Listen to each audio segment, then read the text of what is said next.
120, Psalm 121. Again, it will be on screen, but you should find it around page 617 in the church Bibles. Psalm 121. The Lord our protector is the heading. I look to the mountains. Where will my help come from? My help will come from the Lord, who made heaven and earth. He will not let you fall. Your protector is always awake. The protector of Israel never dozes or sleeps. The Lord will guard you. He is by your side to protect you. The sun will not hurt you during the day, nor the moon during the night. The Lord will protect you from all danger. He will keep you safe. He will protect you as you come and go, now and forever. This is the word of God.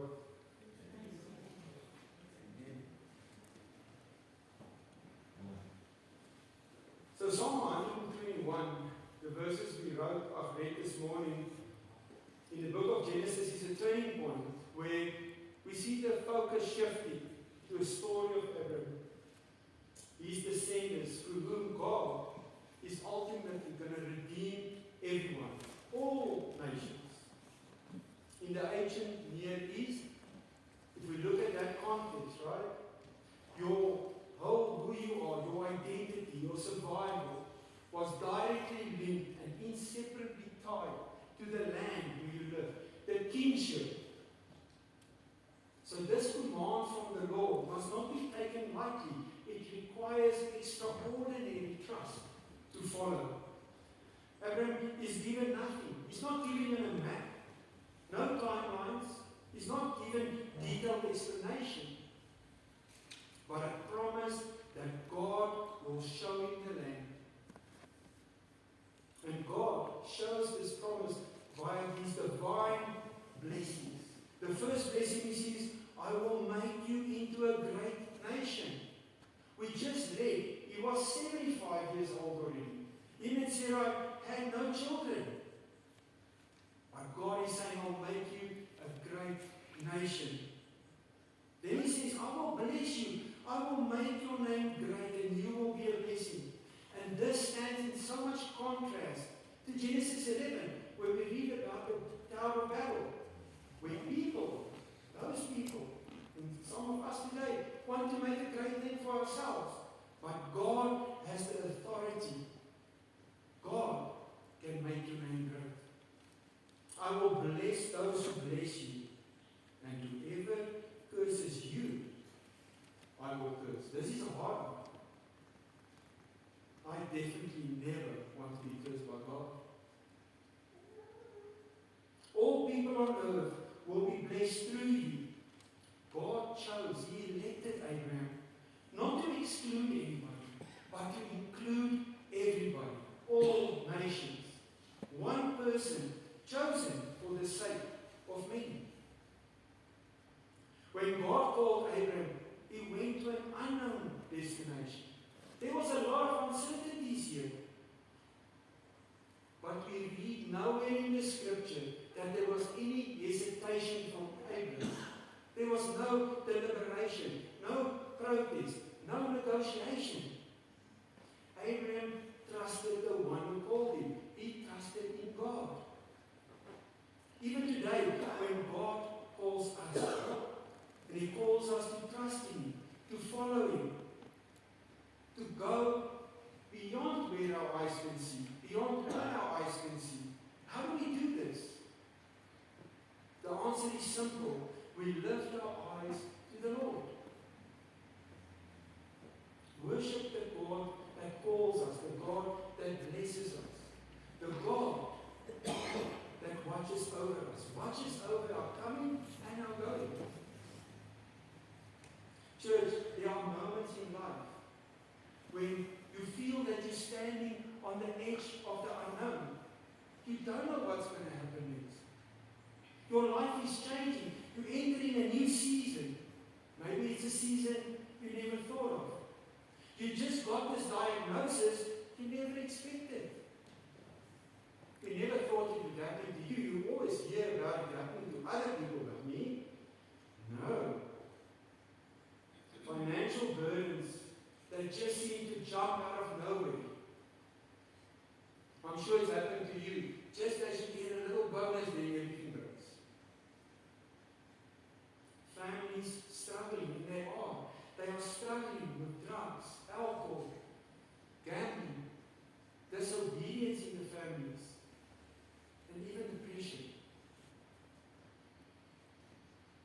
You may be called to do something that just pulls you out of your comfort zone. It really makes you feel uncomfortable. It stretches beyond what you feel you are capable to do. Then we need to reflect on how Abraham heard God saying, go. And what did he do? He went. There was no detailed map, no detailed 5-year plan of how this is going to be established. He was just given a promise, and Abraham believed in that promise and he went. Just imagine for a moment what that journey felt like for you, what it would look like for you. It's unfamiliar terrain, a future that seems uncertain. This enormous responsibility that it takes on you. One could imagine that Abraham may have asked himself some questions. Who's going to provide for me? Who will be my provision? Where will it come from? Who will protect me and Sarah? What happens if I fail? What then? And this is the question I see asked in Psalm 121. I look to the mountains. Where does my help come from? Now Psalm 121 is part of the Psalms of Ascent. Ascent meaning going up. These Psalms were sung on the 15 steps leading up towards the temple. One on each step. And the Psalms are part of and connected to temple worship. Now pilgrims would venture to go to Jerusalem for the festivals. They would go for the festival of Passover, the Feast of Tabernacles, Pentecost. This was a journey that they took on that was demanding. They had to go through rough and rugged terrain.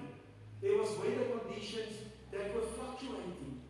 Then there was wild animals to contend with. And of course, as today, there are dangerous bandits waiting alongside the road to rob his family, to attack him. The mountains, some version talks about the hills, are referring to those mountains around Jerusalem, the destination of this pilgrimage. Lifting one's eyes in ancient time was common. And I believe it's common today as well. There are a lot of people, I know myself, lift my eyes when I talk to God. And for me it shows that courage, that hope, that expectation of saying, God, I'm waiting for your answer. It's a trust in God that He will respond to you. The psalmist asks, where does my help come from? And this is an honest question we need to ask ourselves. It's an honest question of our faith. Where does your help come from? Where does your help come from? Is it from maybe the mountains, the land? Is it from your position? Is it from your friends? Or is it from God? You see, the mountains may look very impressive. They look so unshakable. They look so secure. But in the mountains you will find no personal help. You will find no personal guidance. Maybe you say it's the bank, because the bank offers you money. The bank offers you that financial security. But the truth is, it is all temporary. It does not give you control over your life, does not give you control over your health, and it does not give you control over your death. Maybe you say, it's my possessions. And yes, possessions gives you convenience. You know what? Even maybe a little bit of status, because you've got something very special in the community. But still, it is temporary. You will not find lasting joy in it. Then you may say, my career. Spend my whole life in my career. And yes, maybe your career might give you some power. But ultimately, it is temporary. Jobs change all the time. And you know what? There's always someone better to do the job. Someone once told me, it's like putting your hand in a bucket of water. And if you put it out, there's a little wave. And soon that wave is gone. And that's what a job is.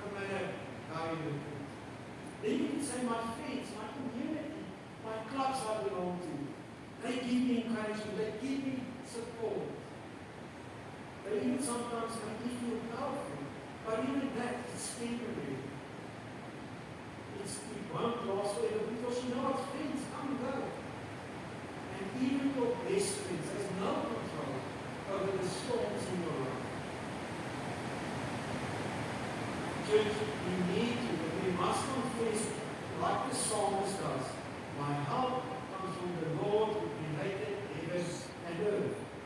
Abraham left his homeland, not because Canaan looked safer, not because the hills looked promising. He went because the maker of heaven and earth called him, spoke to him. And like Abraham, you need to realize that the creator of the mountains is greater than the mountains. The creator is greater than the creation. Church, the foundation of our faith must be that our help comes not from the government, not from your savings account, not from your retirement fund, not from human strength. Our help comes from the Lord, the creator of heaven and earth. Because he made it, he rules it. And because he rules it, he governs it. And because he governs it, he can sustain us in it. He can sustain you and me.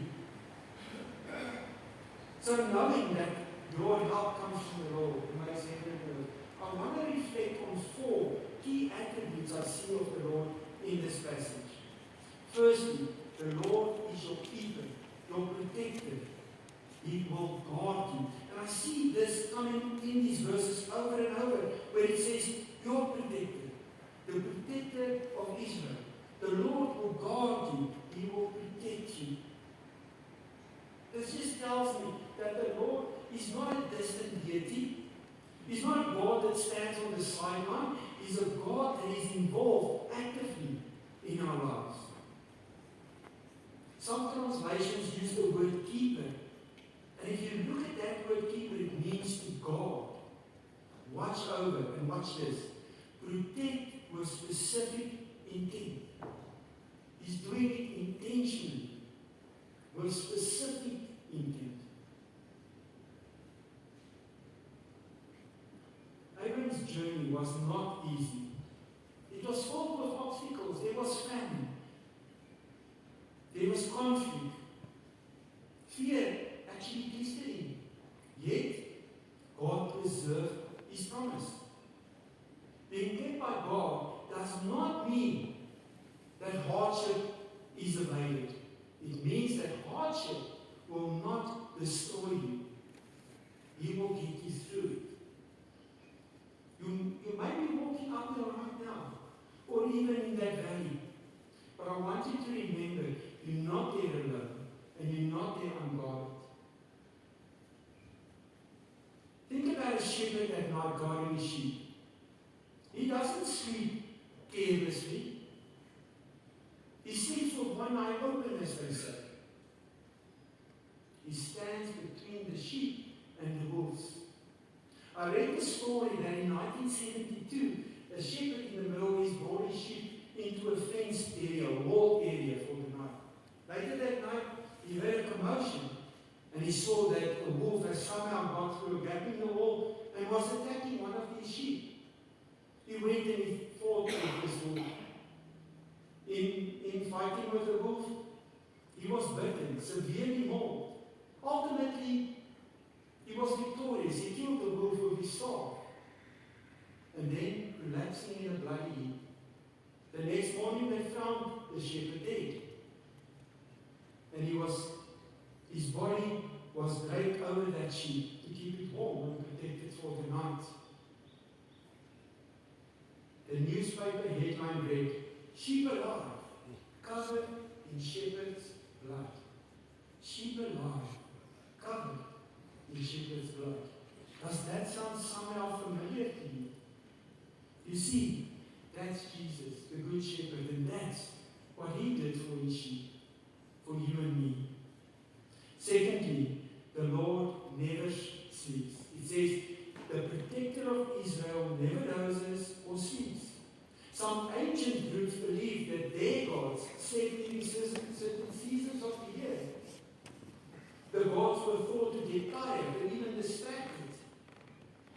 Greek mythology says that the god Jupiter or Zeus was described as staying awake while the other gods slept. But our God, the Lord, who made heaven and earth, He does not sleep. He does not nap. He does not doze off. He's never distracted. He is the only true God. There is none like Him. When you lie awake at night and you worry, and we sometimes do, right? Know that God is not worried. He's watching. He's there. Sometimes it may feel to you, God is sleeping. He's not. There may be times when you say, it feels like God is distant, but He's not. You may say, help is delayed. I was expecting an answer to come so much quicker. Let me tell you this. God knows the end from the beginning. He's never late. He's always on time. Just when you need it. So God does not sleep. He's never careless. He's never distracted.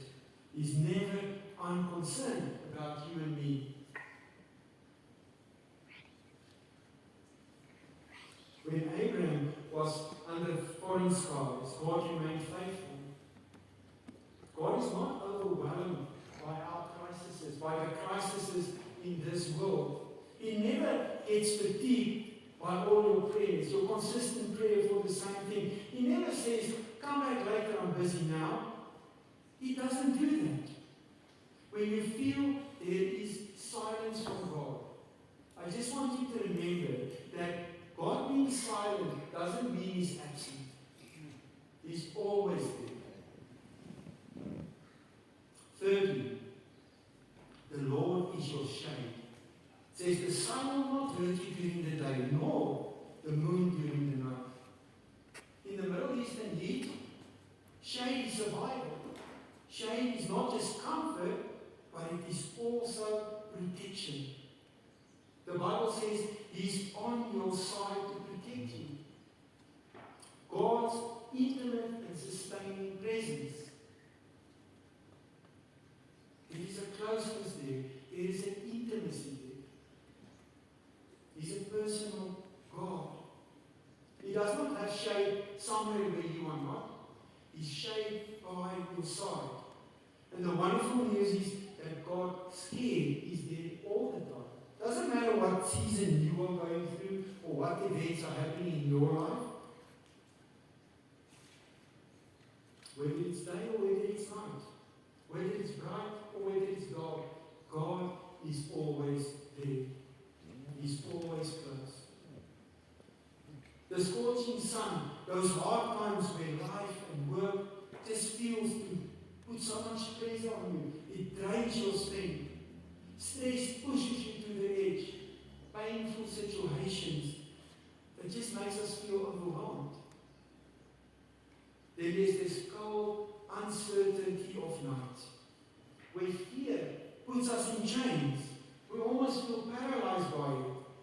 Where confusion is in your life, where you're saying, I don't understand why this is happening in my life. What is happening around me? Maybe it's a bit of loneliness, not knowing what will happen tomorrow. No matter what the day brings or what the night holds, God's protecting presence has you. He will always be there for you. His covering remains, and the covering is steady. He doesn't step away because you're in difficult times. He does not disappear when you feel unsure. In every condition, whether it is joy or sorrow, whether it is clarity or confusion, whether it is strength or weakness, the Lord who made heaven and earth remains your keeper. He remains your keeper. Fourthly, the Lord guards your whole journey. He says, He will protect you as you come and go, now and forever. And this is important to understand. He's speaking covenantal language here. God is saying, I'm keeping you when you're going out, and I'm keeping you when you're coming in. And this is everything in our daily lives.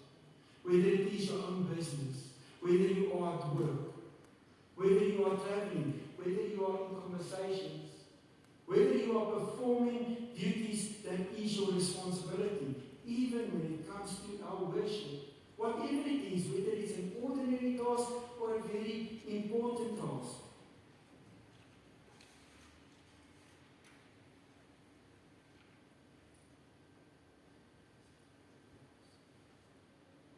God protects and blesses us.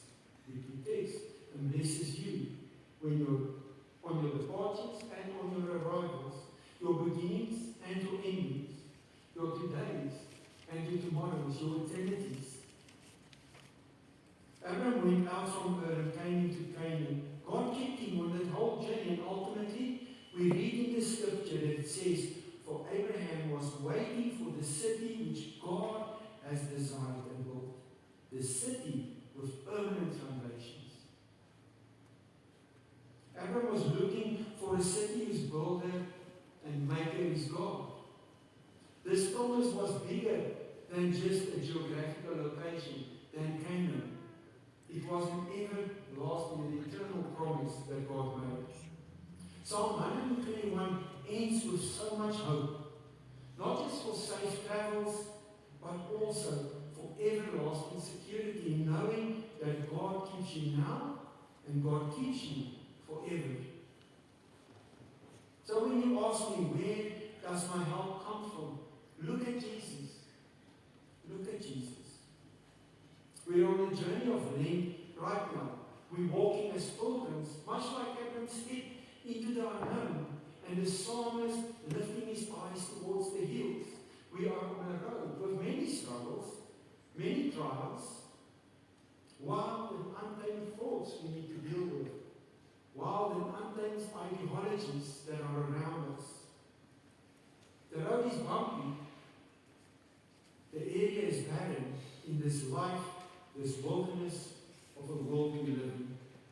So as we walk this road, we will face hills of reflection, valleys of introspection, where we will find our true purpose, and that will lead us to repentance. It will lead us to surrender, and it will lead us to sacrifice.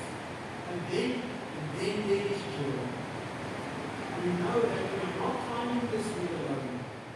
The Lord is our keeper. The Lord is our protector, our God. He does not slumber, nor does he sleep. He's not distracted or distant from us. He guards our steps on the smooth and on the rocky path. He guards our steps on the smooth and the rocky paths. The heat is down on us, but we're not alone. God is the shade at our side, at our right hand. As we continue towards Easter, we lift our eyes in trust, confident that the one who calls us will also be the one who sustains us, who keeps us, now and forevermore. So when you ask me, where does my help come from? I say to you, eyes lifted, heart anchored. Your help comes from the Lord, who made heaven and earth. Your help comes from the Lord, who made heaven and earth. In Jesus' name. Amen. Amen. Let us just pray together. Father God, as we get quiet here before you, we just thank you for your word that brings so much hope into our situations. Thank you that we can know where our help comes from. Our help is you, Jesus Christ. The Lord, the creator of heaven and earth, of all things, who will not leave us and will be right by our side through thick and thin. For good times and for bad times you are there. Through joy and through despair. You never change, and Lord, that is so comforting to know that we can depend on it, that you never change. Lord, be with every family as we leave here today. We bless you, Father God, and we ask Holy Spirit, come to pass from us, but strengthen us, use us in your glory. In Jesus' name, amen. We will stand and sing another song together, say the benediction, and then we'll gather in the center of the church. Thank you.